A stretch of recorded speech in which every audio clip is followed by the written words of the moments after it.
Courtenay Heading is once again with us. It's been a week where you've been making the news, I think. It's certainly in the process of making the news. You've had your conferences. We said come back after you. And in fact, you've got something else that's coming up this week as well. But let's go back. I mean, it's all about informed consent laws as one of your main subjects. Yeah.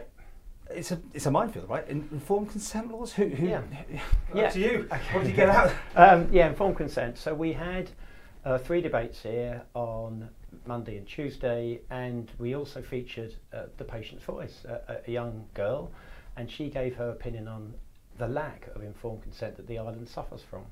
So teachers and nurses and others who haven't read the science are encouraging people to do something for which those people have not understood the risks and benefits. And this all goes back to vaccinations, right? Yeah, the big one, HPV vaccine, and this girl gave a very interesting case, her own opinion, and the lack of informed consent around knowing what's in a vaccine. So looking at the toxins, looking at the additives, looking at the adjuvants, and she gave the case for, can we have that debate? And she was effectively shouted at in school, shouted down, and there's this lack of trust in our institutions because we're not having an honest debate. What's in a vaccine? Well, you'll find animal and human tissue and polysorbate 80 and aluminium and metals that shouldn't be in the body. You've got a long scary list here. Long scary list, and it is scary, but we're pesticides, you said that one? Yeah, pesticides. Monkey kidney products. It's not good. It's red kidney and green monkey. Aborted human tissue. Yeah, WI-38, because sadly it's tragic. The first 38 fetuses didn't work. I mean, this is stuff that people don't normally look at. It's not a dinner party invite when you discuss this.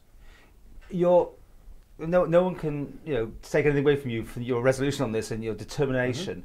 What have you got? I mean, you've two events so far, right? Three events. So one on Monday night, which was Dr. Chris Exley. He is the world's leading aluminium researcher, and he showed the very high levels of aluminium that get into the brain cells. And even though he had to titrate the aluminium that's in a vaccine down by 10-fold, you still see these cells glowing red. There is an enormous toxic shock passes the blood-brain barrier, that goes in with things like polysorbate 80, also in the vaccine, and that's what they're intended to do. They're designed to penetrate into certain tissues, and that's what's happening. So his research has been peer-reviewed around the world, and his view at the end of his debate on Monday on the island, the sacred space, the space we can have these debates, he said, stop the HPV vaccine now, and I'm absolutely, resolutely 100% in favour of stopping the vaccine now. On the evidence, on the science, and on the contents. Have you got lots of lawyers? You were talking about this last time. Yeah, things are moving. Things are moving. We're going to have these difficult conversations, as Jordan Peterson would say. There's no escaping it. So the lawyers from 4 countries were here. People from 8 countries, so from Spain, Switzerland, Belgium, France, Croatia, Slovenia. These good countries that have said, we can't have these open debates in our country, so could the Isle of Man become a sacred space where we can have this without fear or favour?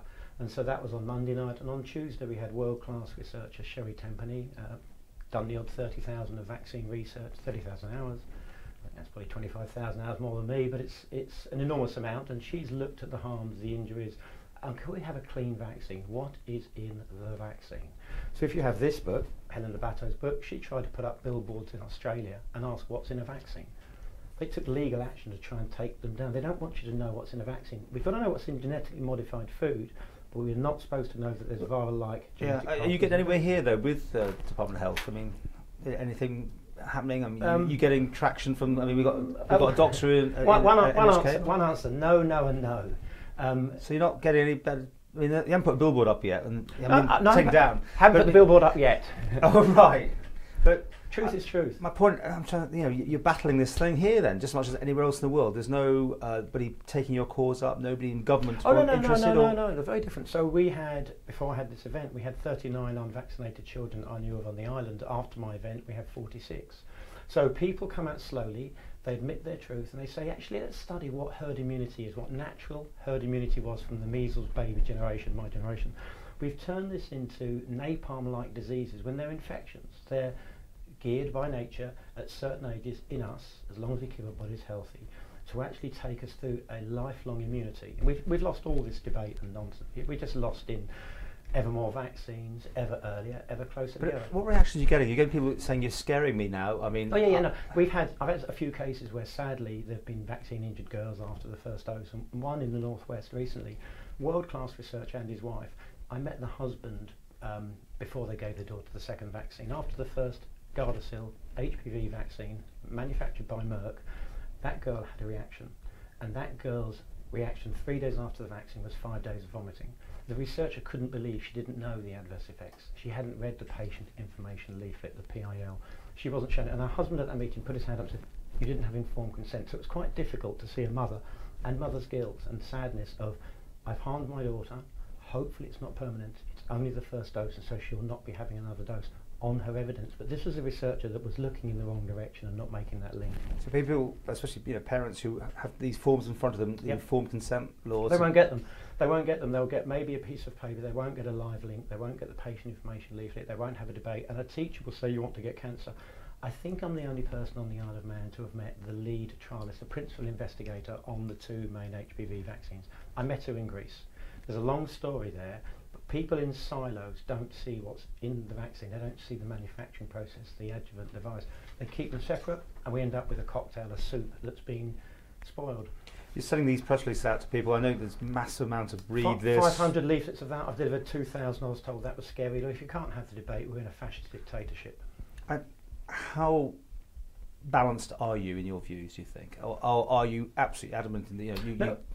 Show me a clean vaccine. We can't get hold of the adjuvant that's used in Gardasil. Chris Exley, as the world's leading aluminium researcher, cannot get that from Merck. Nice and clear. He can't get and find out what's in it to analyse it. That's you've got to list everything that's in a food, and you've got to show ingredients. But these are regulators that are not looking to say what's in the adjuvant and compelling them to show us what's in the adjuvant and test it independently in several labs. If you can show me a clean vaccine and have me on stage with no legal protection, I'll be there. And that's the thing. No legal protection. We talked about it before. I mean, there's a massive amount of money made out of these vaccines, and therefore. No, you're not saying this is a $100 billion vaccine. I'm not saying anything at all. $100 billion vaccine. 100 billion. So there's vested interest in people to keep. I'm not making any accusations. It's coincidental. Coincident. Yeah. Your week continues because you got whistleblowers on Friday. No, I had whistleblowers yesterday. Oh, so you had. So I like this. Your week is so busy. Whistleblowers. I don't like golf and it's wet, so I've got to do something. So I can't just walk my dog. What did whistleblowers involve? Whistleblowers was yesterday with Julie Edge. My evidence on HPV harms was put forward, and they will consider that. They will either decide to be brave, get on a white horse with a charger, or they'll kick it into the long grass. We'll see which way we go, but I want the debate of, I believe, a crime against humanity going on against the younger generation, girls and soon boys. So whistleblowers yesterday. Friday, tomorrow, is a combination of 3 years of work, but 2 years of research into statins. 15 months ago at the Manx Museum, again, I had a debate with 200 people on statins, and I believe the fake science, the decades-long cholesterol hypothesis. And it took Time magazine 50 years to go from cholesterol's dreadful in the late 50s, early 60s, into 2014, we got it wrong on cholesterol. We are so wrong. So if people read your heart disease. So 101 causes of heart disease, hint, cholesterol isn't one of them. So you can look at Malcolm Kendrick, Ufi Ravenscoff, Zoe Harcum, Sharif Sultan, etc. It just goes on and on of people saying, actually, we got it wrong, and when did the Queen come off statins? We have to have these debates. Can people get more information from your website? They can email me, Courtenay@jerbywellness.im. There's blogs there. We read back at my 70-odd blogs, and let's have an open debate. But the sacred space, I think, to finish, we have the ability to tell the truth in a way no one else does. We know everyone. We can go to their homes. We can have the Treasury Minister come to my home. We can be leaving my home, and he can say, actually, Courtenay, I'm concerned about aluminium in vaccines. So I'm not the only loose cannon on the Isle of Man.